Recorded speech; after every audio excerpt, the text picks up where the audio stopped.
Olá, bom dia. Bom dia a todos vocês. Bom dia a todos nós. Mais um domingo que estamos aqui. Bom dia, Sebastião.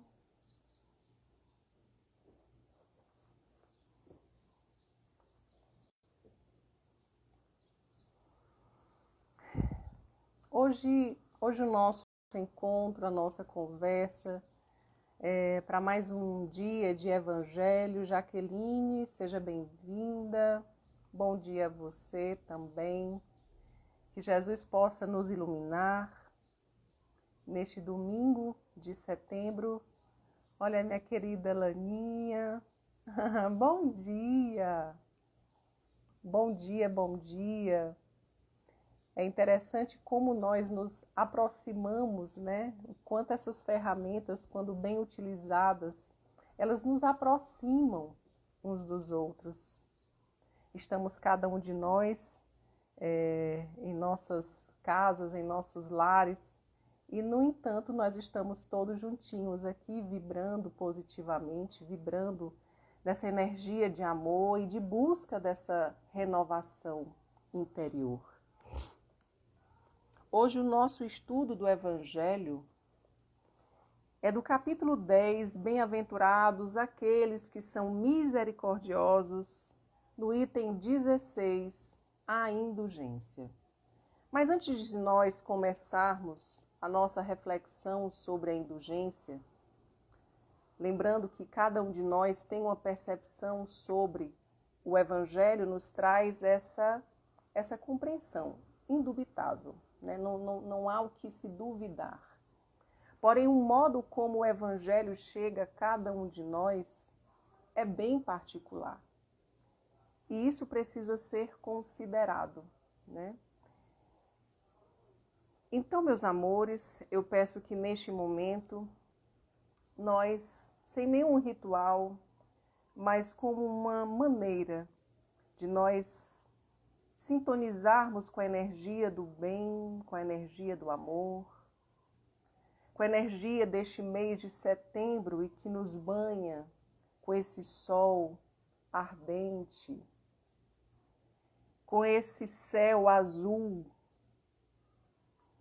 em que ainda nesta manhã nós conseguimos ouvir os pássaros cantando, uma leve brisa em alguns locais da cidade, e ainda sentimos, que nós possamos respirar com tranquilidade, alimentando essa energia, alimentando o nosso espírito, o nosso corpo físico e os nossos corpos espirituais, com essa energia do bem e do amor, a partir dessa função primária que é a respiração.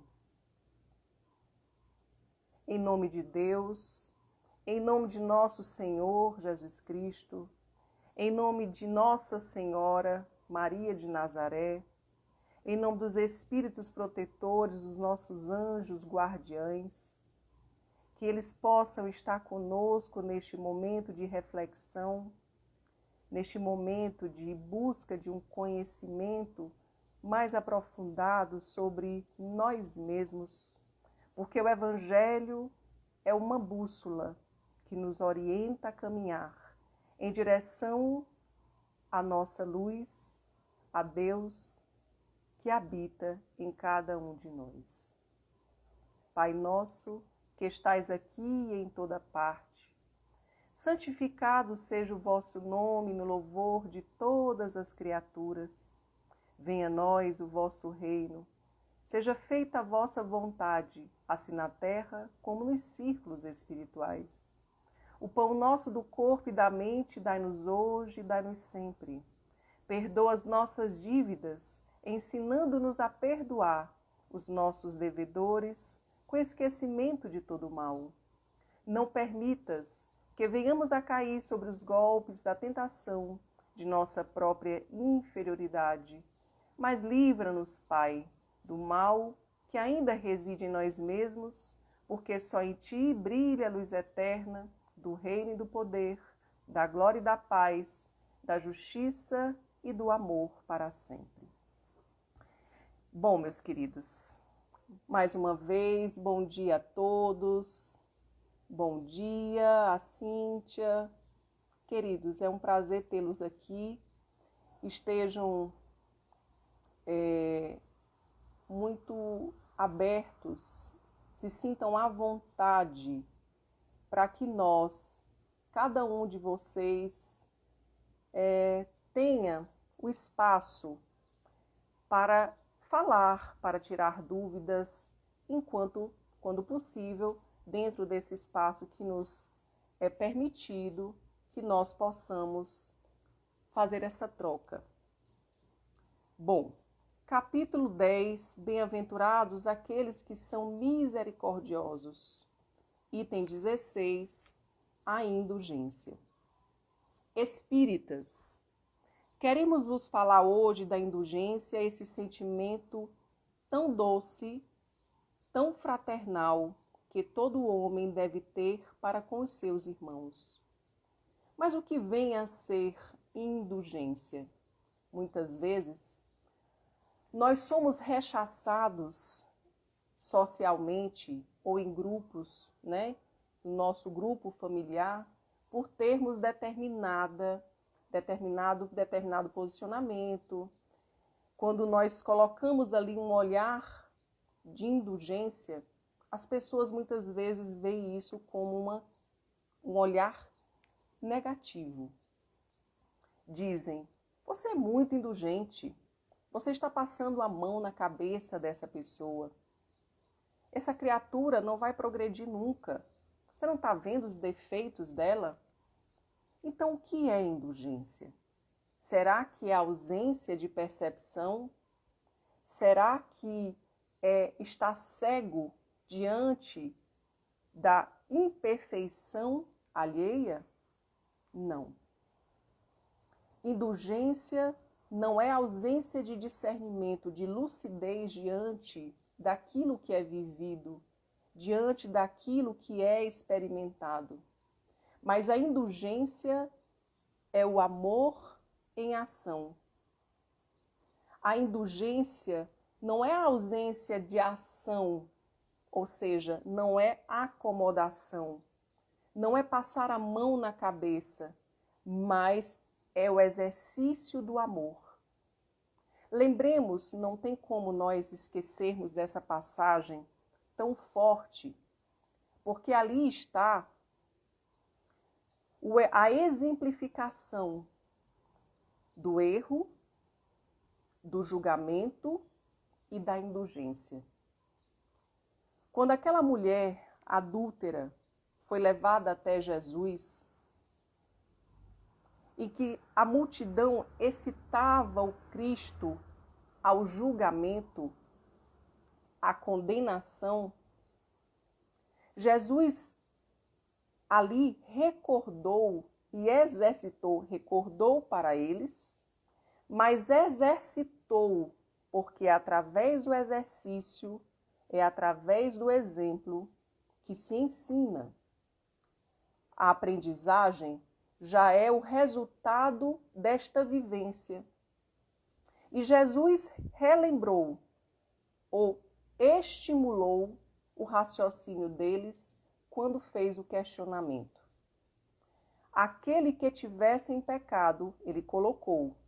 Quando eu falo questionar, porque ele estimulou ali o inconsciente ou a consciência daqueles que estavam presentes. Aquele que tivesse em pecado, que atire a primeira pedra.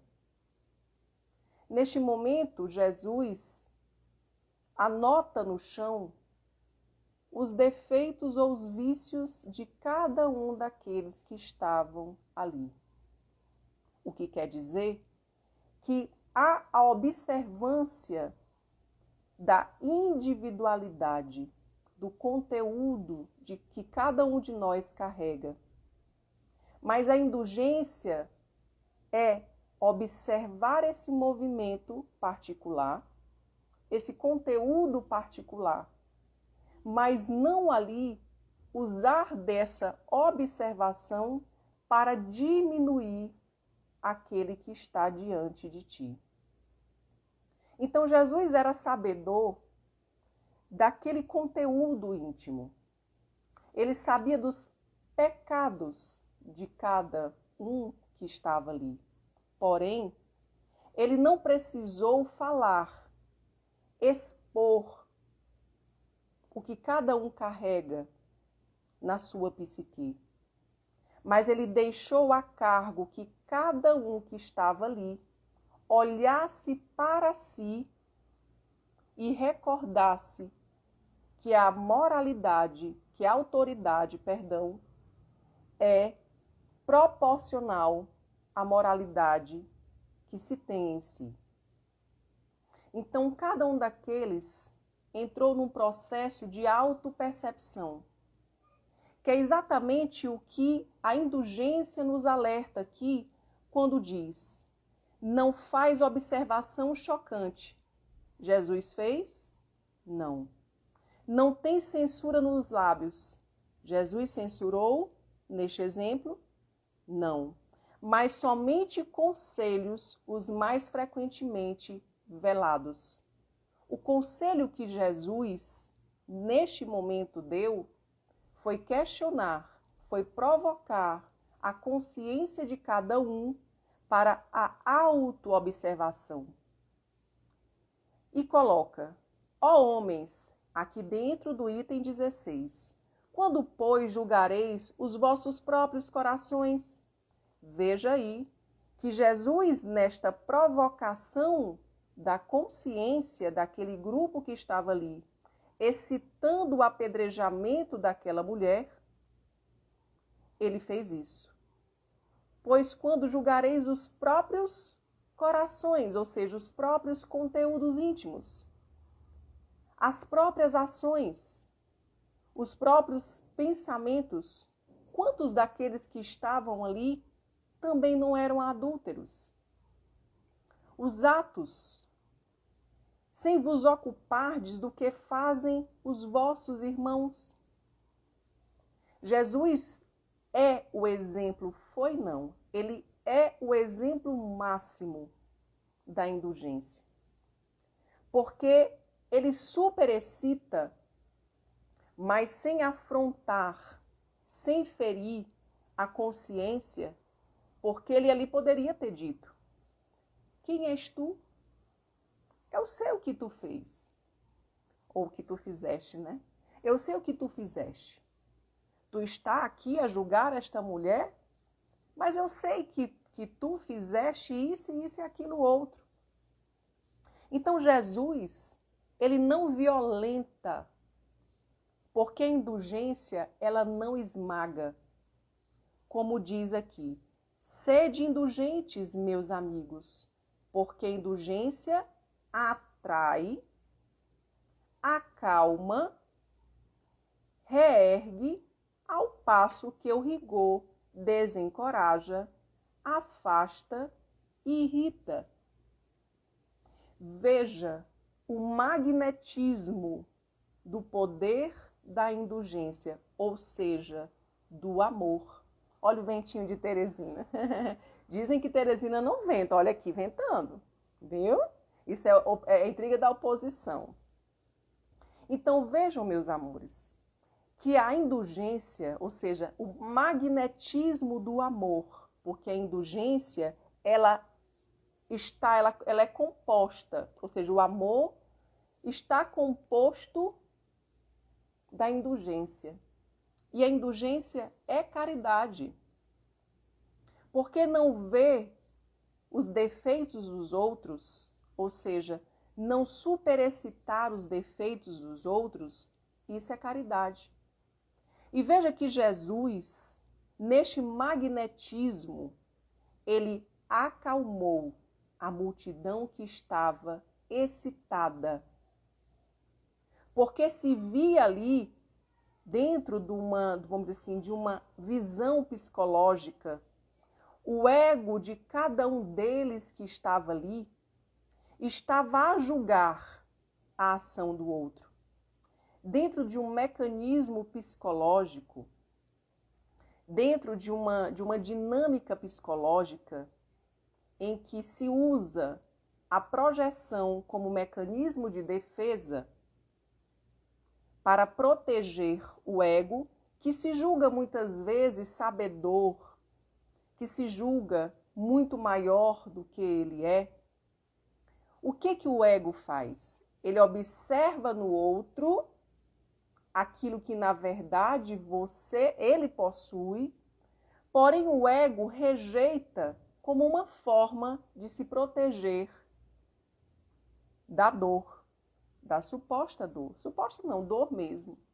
Porque o ego vaidoso, ele rejeita tudo aquilo que ele julga feio. Então aquela multidão ali apontava o dedo para aquela mulher. Cada um deles com os seus, ou seja, com os seus vícios morais. E ali o que Jesus também nos fala. E o que aqui, dentro do capítulo 10, na indulgência, ele coloca, inclusive, assim: quando, pois, cessareis de perceber no olho do vosso irmão o argueiro que o fere, sem olhar para a trave que vos cega? Quem nos cega? Ou que nos está cegando? O nosso ego, que projeta no outro e vê no outro o cisco no olho do irmão, mas nega a trave, ou seja, os próprios vícios. Porque neste mecanismo de defesa, enquanto alguém é ruim, logo, na balança, eu sou bom.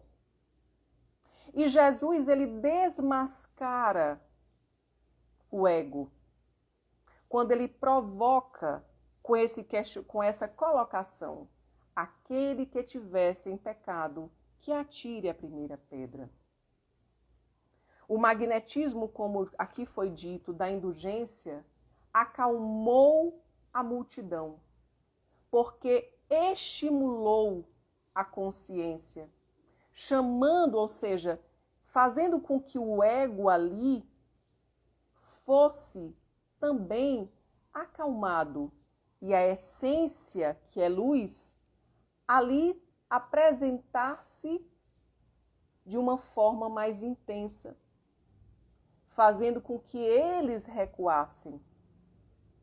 Então, a indulgência tem um poder pacificador. Ela reergue. No momento em que todos saíram, a mulher adúltera se encontrava aos pés de Jesus, de cabeça baixa, num processo de autocondenação, num processo de autopunição. Ela insistia: mestre, mas eu errei. Quando Jesus colocou: onde estão aqueles que te condenavam? Ela olhou para os lados e disse: não tem mais ninguém aqui. Então vá e não voltes a pecar. É uma atitude indulgente. Jesus não deixou de perceber o erro, o equívoco, a ação. Porém, ele não condena a pessoa porque ele compreende que somos aprendizes. Porque se ele ali condenasse aquela mulher, se ele utilizasse mal o seu verbo, e logicamente que um verbo mal usado é porque cada um só dá aquilo que tem, que não é o caso de Jesus. Jesus, na sua docilidade, mas na sua autoridade moral, porque compreende que somos doentes. A indulgência, meus amores, é o olhar amoroso diante de um doente. Então Jesus, ele reergueu aquela mulher quando disse: vá e não voltes a pecar. Porque ele estava dizendo a teu caminho agora é a partir daqui. E ela insiste, mas mestre, eu errei, sim. Mas não voltes a pecar. Aprenda com o acontecido e segue o teu caminho. Então, ele a reergueu, pacificou a multidão que estava superexcitada em seu ego, que identifica o cisco no olho daquela irmã, no entanto, não consegue enxergar a trave no seu próprio olho. Então, meus amores, a indulgência é uma atitude, é uma ação, é uma virtude, é um sentimento ativo. Porque compreende que todos nós somos doentes nessa escola da vida.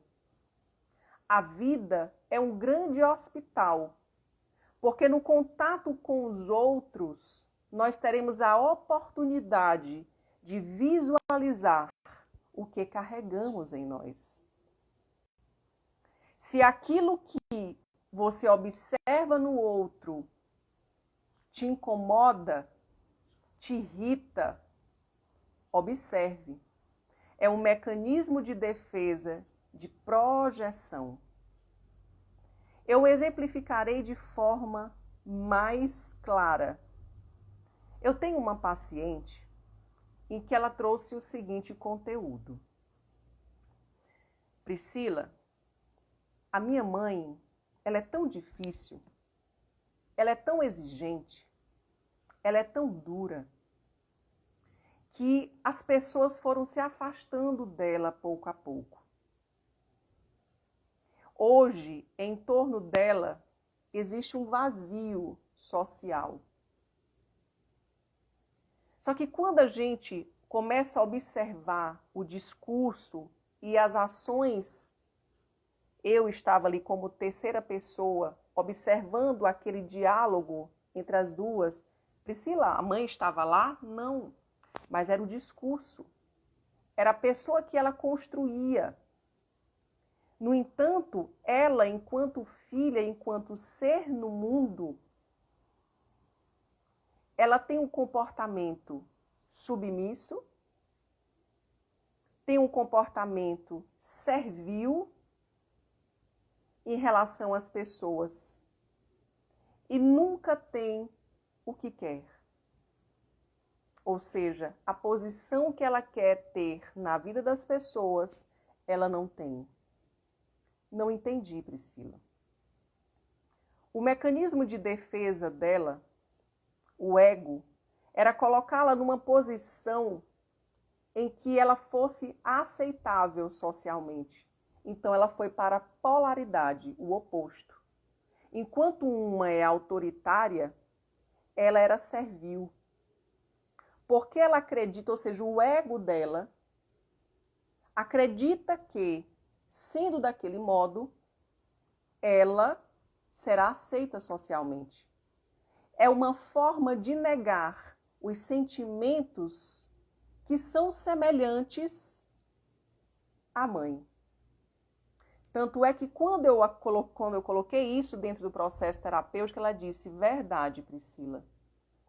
Apesar de doer o que você está me dizendo, mas a minha família diz que eu sou muito parecida com minha mãe. Então veja, a gente enxerga o cisco no olho do nosso irmão e não consegue enxergar a trave no nosso olho. E o capítulo 10, no item 16 sobre a indulgência, nos alerta sobre este dever de nós nos ocuparmos com os nossos conteúdos íntimos.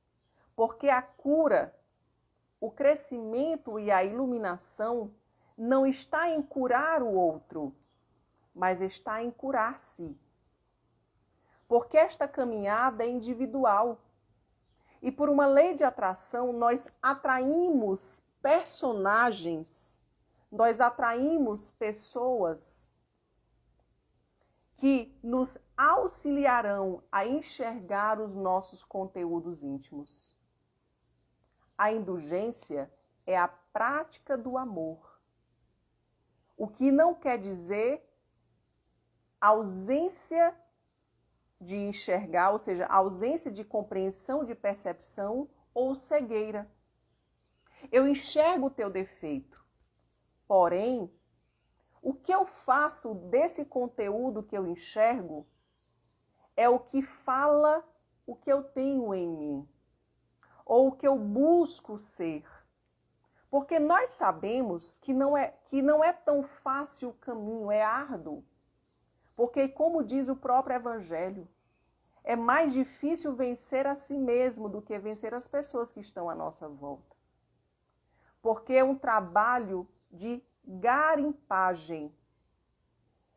Essa carcaça que carregamos, esses vícios comportamentais que carregamos há séculos, durante muitas encarnações, e que ali se tornam muito rígidas, cristalizadas na nossa forma de pensar, as situações externas nos provocam a sair deste ego enrijecido e deixar brilhar a nossa luz, como disse o nosso grande mestre Jesus, a luz do mundo. Então, dentro deste capítulo, São Luís responde uma questão, aliás, duas questões, aliás, três questões. São Luís responde três questões que são bem interessantes, já que nós estamos aqui finalizando o nosso estudo, que é um breve estudo, é apenas aqui uma estimulação para que nós busquemos muito mais. A pergunta no item 19 é a seguinte: ninguém sendo perfeito, segue-se que ninguém tem o direito de repreender seu vizinho? A resposta de São Luís diz o seguinte: seguramente não, porque a questão é de, repreender. Qual o objetivo dessa minha repreensão? Ou seja, qual o objetivo dessa minha observação? É para alimentar o meu ego? Para que eu esteja nessa balança, eu sou muito bom e, cara, tu é muito ruim? Tu é mal?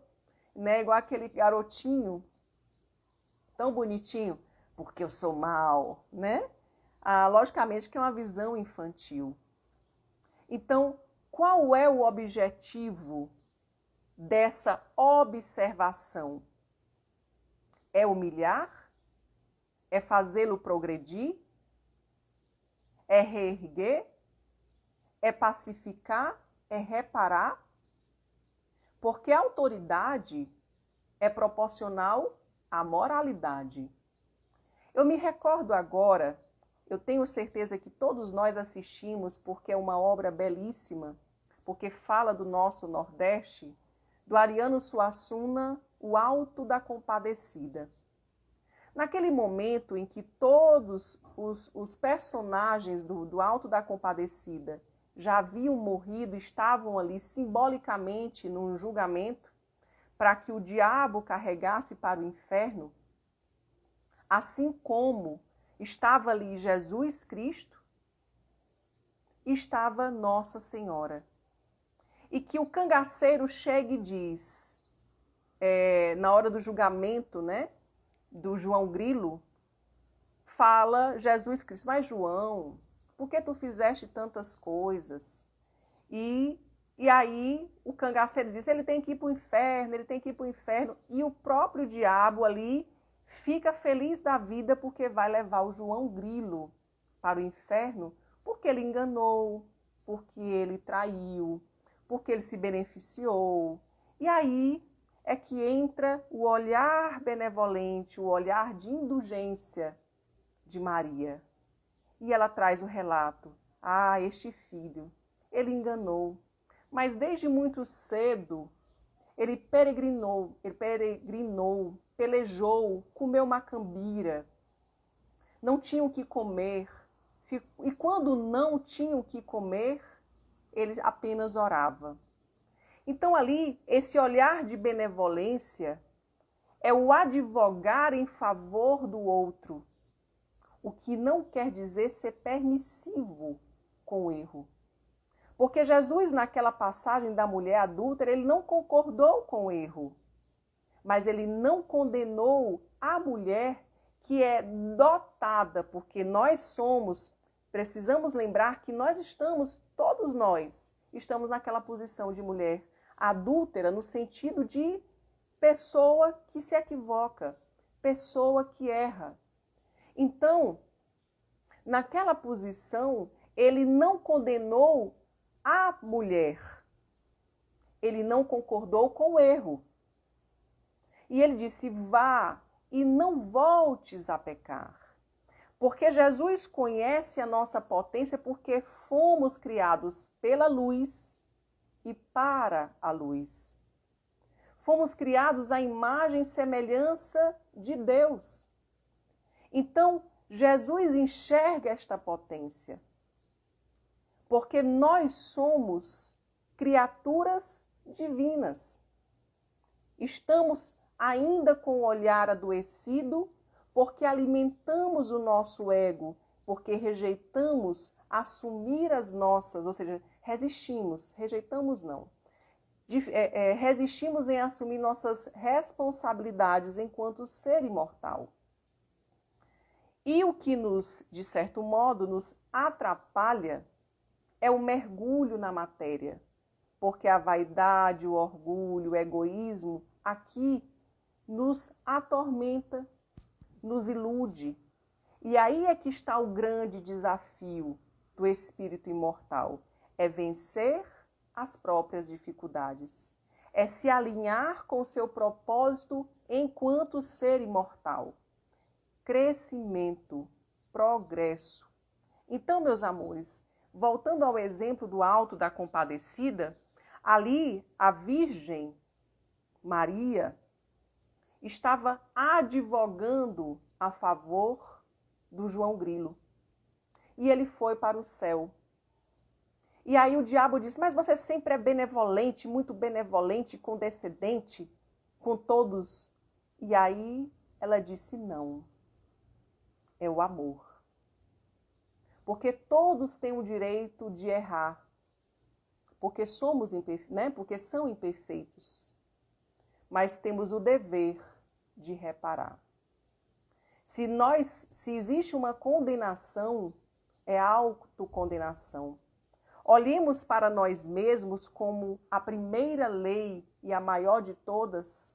Amai a Deus sobre todas as coisas e ao próximo como a ti mesmo. Essa indulgência, meus amores, não é somente para com as pessoas que nos rodeiam, mas é a indulgência para conosco. Quando aqui no Evangelho fala da severidade, ele não está falando de uma posição rígida, mas de uma posição consciente. Quem é você? O que você precisa fazer para melhorar? É o olhar que, ao invés de olhar para o outro, é voltar-se para si mesmo.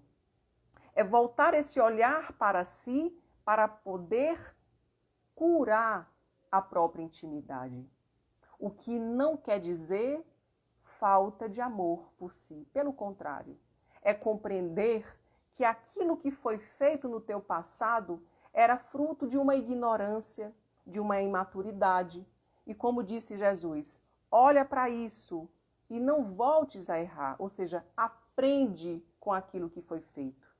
O olhar de indulgência, meus amores, é o olhar de amor e de alto amor. Porque indulgência não é ausência de percepção, mas é o amor em ação. Que Deus nos ilumine, que nos abençoe e nos proteja, hoje, amanhã e sempre. Ave Maria, cheia de graça, o Senhor é convosco. Bendita sois vós entre todas as mulheres, e bendito é o fruto do vosso ventre, Jesus. Santa Maria, Mãe de Jesus, rogai por nós, ó pecadores, agora e na hora de nossa morte. Amém. Que Deus os abençoe e nos ilumine, hoje, amanhã e sempre. Graças a Deus. Queridos, um bom dia. É incrível quando a gente vai fazer uma prece, às vezes a gente traz assim, eu disse, meu Deus, a hora de vossa morte, na hora da ressurreição, da reencarnação. É algo que às vezes confunde, mas o que vale é a intenção. Queridos, um grande beijo a todos, que Deus os ilumine e nos abençoe. Até a próxima, meus amores. Tchau!